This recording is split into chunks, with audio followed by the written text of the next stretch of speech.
അപ്പോഴേ ഒരു 15 ദിവസം നിങ്ങൾക്ക് മാറ്റി വയ്ക്കാനായിട്ട് സമയമുണ്ടോ? മറ്റുള്ളവർക്ക് വേണ്ടി നമ്മൾ എന്തെല്ലാം ചെയ്യുന്നുണ്ട്.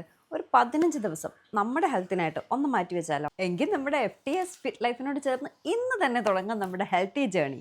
വീട്ടിലുണ്ടാക്കുന്ന ഭക്ഷണം കൊണ്ടുള്ള diet plan, certified MSc dietitian, heavy അല്ലാത്ത ഭയങ്കര സിമ്പിളായിട്ട് നമുക്ക് ചെയ്യാൻ പറ്റുന്ന സ്റ്റാൻഡിങ് വർക്കൗട്ടുകൾ, ലേഡി ട്രെയിനറുടെ പൂർണ്ണ ഗൈഡൻസ്, റെക്കോർഡഡ് വർക്കൗട്ട് സൗകര്യം, അഫോർഡബിൾ റേറ്റ്, പിന്നെ മികച്ച സർവീസും. ഇതെല്ലാം എൻ്റെ ഒരു പേഴ്സണൽ എക്സ്പീരിയൻസിൽ നിന്ന് ഞാൻ പറഞ്ഞതാണ് കേട്ടോ. ഇതിന് മുന്നേ FTS ഫിറ്റ് ലൈഫിൻ്റെ ഒരു 15 ഡേയ്സ് ചലഞ്ചിൽ ഞാൻ ജോയിൻ ചെയ്തിട്ടുണ്ടായിരുന്നു. ട്രസ്റ്റ് മീ ഗൈസ്, എനിക്ക് 15 ഡേയ്സ് കൊണ്ട് 3.5 കിലോ കുറഞ്ഞിട്ടുണ്ടായിരുന്നു കേട്ടോ. കണ്ടിന്യൂ ചെയ്യാൻ പറ്റാത്ത കുറച്ച് കാര്യങ്ങളാൽ ഞാൻ കണ്ടിന്യൂ ചെയ്തില്ല. പക്ഷേ ഇതേ ഇപ്പോൾ വീണ്ടും അവരൊരു 15 ഡേയ്സ് ചലഞ്ച് കൊണ്ടുവന്നിട്ടുണ്ട്. ഭയങ്കര അഫോർഡബിൾ റേറ്റ് ആണ്. ഗ്രൂപ്പായിട്ടും ഉണ്ട്, പേഴ്സണലായിട്ടും ഉണ്ട്. ഗ്രൂപ്പ് ആണെങ്കിൽ വെറും 600 രൂപയേ ഉള്ളൂ, പേഴ്സണൽ ആണെങ്കിലും വെറും 1000 രൂപ മാത്രമേ ഉള്ളൂ കേട്ടോ. സോ ഇന്ന് തന്നെ ജോയിൻ ചെയ്യൂ. നിങ്ങളുടെ മാറ്റം നിങ്ങളിൽ നിന്ന് തന്നെ തുടങ്ങട്ടെ.